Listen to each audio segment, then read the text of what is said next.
Welcome to the Motorsport Brief with a new name in the driver's seat of the governing body on the four-wheel side here in Australia.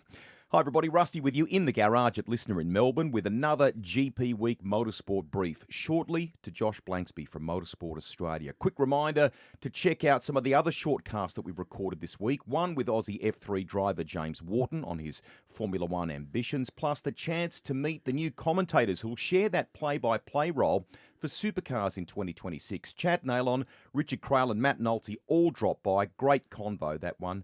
And I think you'll come to appreciate what they all bring to the table.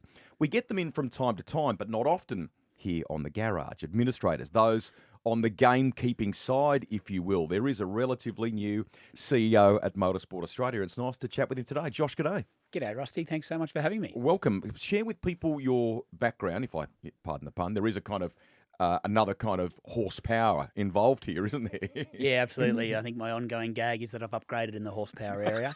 But so previously I was the CEO of the Melbourne Racing Club, which is a horse racing club that operates 3 tracks across Caulfield, Mornington and, ironically, Sandown, where we also ran the motorsport side of things. So, I was there for 10 years, and a member-based organisation, so very similar to the Motorsport Australia aspect, but more on the venue side than where I've stepped now on the regulator side. Have you spent the past, I don't know how many weeks, months it is now, mate? I mean, invariably when you come into these things, you open eyes, take stuff in, talk with constituents. Just give us a sense of what the entree has been like to our side. Yeah, well, it's been 5 weeks, and fair to say I'm drinking out of a fire hydrant. So, look, it's been fantastic. A very warm and welcoming community, the motorsport family is, and people do use that word family quite deliberately. And look, it's been great. The team's had me on the road, so I've been at grassroots and club level events. I was lucky enough to attend the first weekend of the supercars, and obviously now right on our doorstep is the biggest event we do in the Grand Prix. So, although it's been busy, it's been a really good time to start because I've been able to meet a lot of people. What's GP Week look like for you? Well, it'll be a lot of observing for me, to be honest, Rusty, because it'll all be a whirlwind. But look, something we're very proud of. I mean, 1,000 officials that we provide to that event, which is just unbelievable. And someone from outside the sport, I was sort of blown away by that commitment and the skill level those people bring, and they're all doing it on a volunteer basis. So we'll be very much, assisting those people as they go about their roles. Obviously, our team, are sitting there in the stewards and the race control, making sure the event is safe, obviously dealing with FIA and the F1 powers that be during the week to make sure the event goes, but very much there as a service provider to ensure this event occurs and working with the Australian Grand Prix Corporation. In peeling back a bit more of your story, your history, your CV, if you will, you've got a long career in the sporting world, which you've given us a snapshot of, but in particular around kind of non-profit member organisations, don't you? Yeah, I do. And, it's an interesting world, the non-profit. I mean, there are people who are very passionate, and the analogies between horse racing and motorsport are very real in that it's very deep passion. It's a generational people who support both of those types of sports and they become very deep into it. But, yeah, look, those roles as a non-for-profit are important. I think the word non-for-profit's a bit of a misnomer. I think you're more non-for-loss because any money that you make, you reinvest into the sport, whether that's facilities, services to our members. So I'm very keen to sort of really understand our membership base. We have 550 affiliated clubs. We also have close to 40,000 members, either competitors or through our volunteers and officials. So we've got a big job to do to service those people and make sure that they can continue to enjoy their motorsport when and where they want. Well, that's great that you bring that up just around the whole kind of, let's call it misconception that people have sometimes around non-profit organisations. Are there other things like that as well? Yeah, look, I think, I think it's really important that we are, as well as being the regulator, which is a very, very important role, and obviously risk and safety is a non-negotiable, and we need to ensure that the motorsport events are safe. We are a service. We need to be customer-centric, and we need to provide those services because people have a choice, and I think member-based organisations need to always remember that. And it's important that people see a value in their membership and the service that we're providing, and that also that we can find other ways to service those people so that they can enjoy the motorsport, whether it's at a local level, at their club level, which they're doing very for social reasons, right up to the high-level competitors that we'll see this weekend. What about transferrable skills, things along the way that you bring to the table from your history, and does it apply? Yeah, look, something that I'm sort of proud of and something that I really want to bring is the stakeholder engagement, that I think it's very important that we represent our members both at a government level but also, with the FIA at an international level and then, with our promoters that we utilise. So I think that's very, very important. I'm very keen, the more revenues that we can generate, through the activities we do means the more we can invest back into the sport. So I'm keen to examine, our Opportunity. our opportunity in our businesses, and you have to earn the right, to seek those adjacent revenues. And I think we have to make sure that the current service we're providing is in absolute top shape. And we're excitingly going through a bit of a data project at the moment, which is really focused on understanding those 40,000 members we have, what their likes are, how many times they compete, what their preferences are, to ensure that we can sort of service them, but then also provide different members' benefits to those people. So we need to get our own backyard in order as an organisation, and then we need people to sort of start reaching out to us to see us as a support, maybe rather than they have in the past as a bit of a regulator that might get in the way. Yeah, got you. That makes it a little bit of a tightrope in some respects, because maybe a bit like you were talking about with horse racing, with the generational aspect, the history of the game. So you've got people that are deeply rooted in it in one sense, and we need to be very mindful of that, their deep connection to the game. But in the same breath, you clearly want to make it something that has longevity, that will grow from a youth perspective, and that's a balance, isn't it? Yeah, I think you've really summed that up well, Rusty, and it's something that we grappled with a lot in my previous role in horse racing. You have the enthusiasts, or the, pardon the pun, the rusted on people who will always be there and support it, and we have to make sure we're servicing those people, because they are putting their time, their money, committed to the sport. But equally, what are the pathways we can find for people to connect to the sport? And as someone who doesn't come from that generational family, I've got 2 kids. My son, 12, who's extremely interested, in the sport, and it's interesting. He's more interested in it from the technical side of things. Yeah, he really, and obviously Drive to Survive has driven a lot of that, but he's interested in that. So the opportunities through engineering and mechanical and technology that people to connect to the sport is really good. Whereas my daughter, who's 10, she's more interested in sort of the media side and and that sort of aspect and the marketing thing. So there are a lot of avenues you can get into this sport rather than just only being a driver. So, I'm really keen to examine that, and obviously programs that we have such as Girls on Track and First Gear and these are pathways, but how can we invest more into those programs so people feel they can have a connection? Because we'll be lucky enough here, we'll have more than 500,000 people who will attend this event this weekend.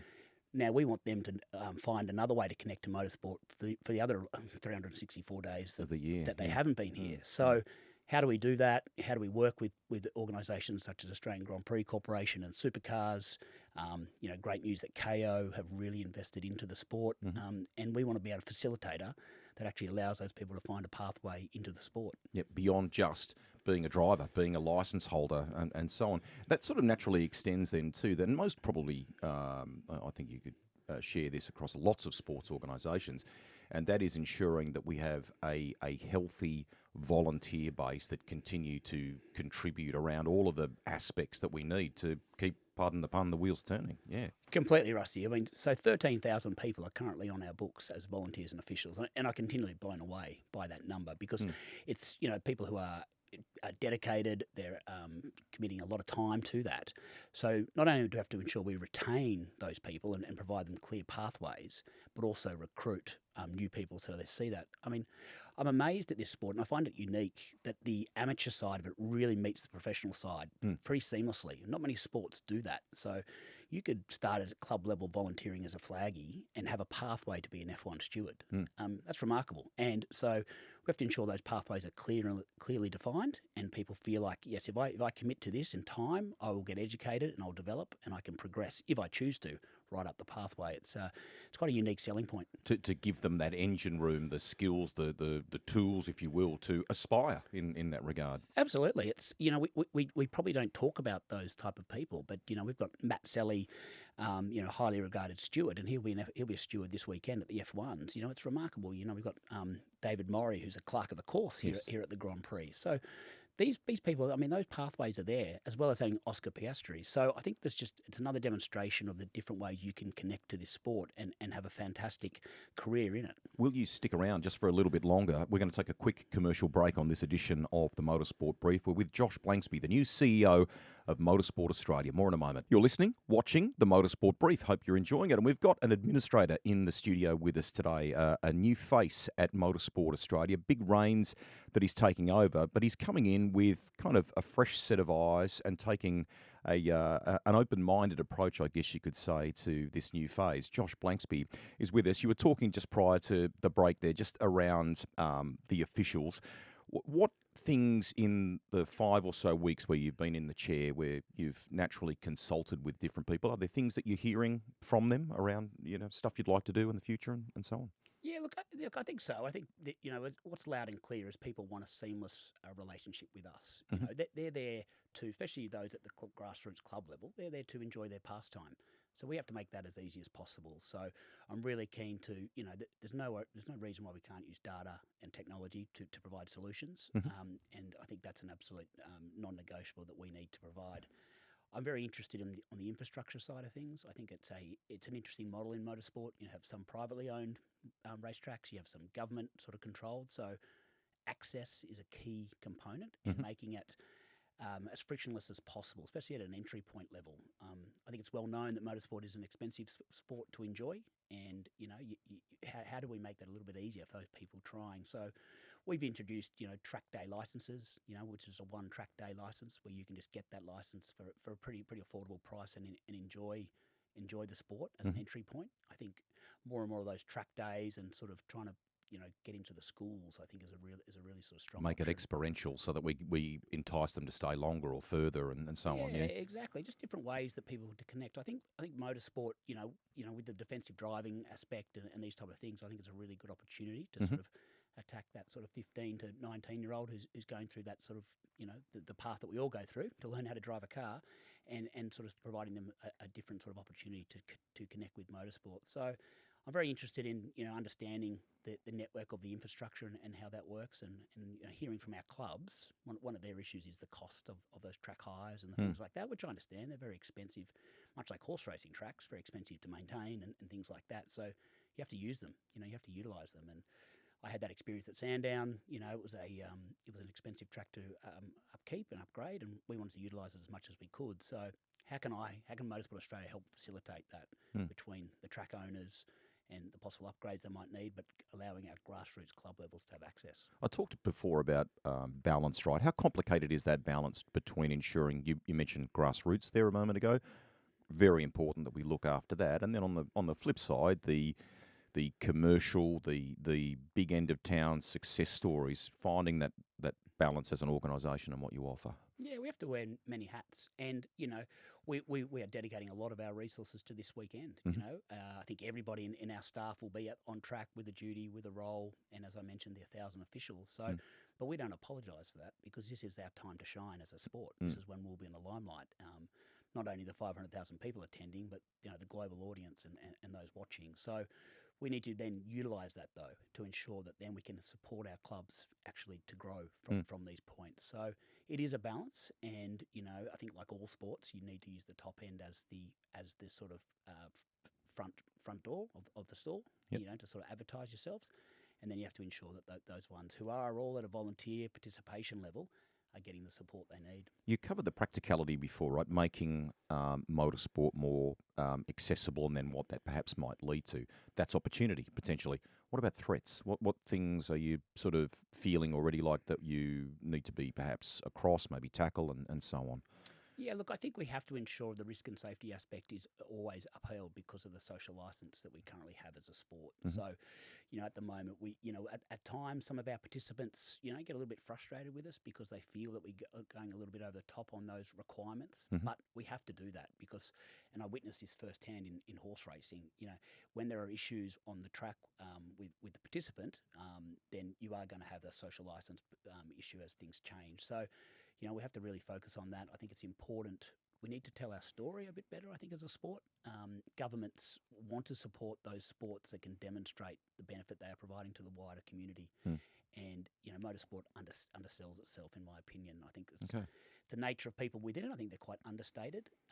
We all know the numbers from the Grand Prix, and the supercars are excellent at promoting themselves, but I'm talking about that next levels down, Mm. some of the metrics and the economic impact that we're having as a sport.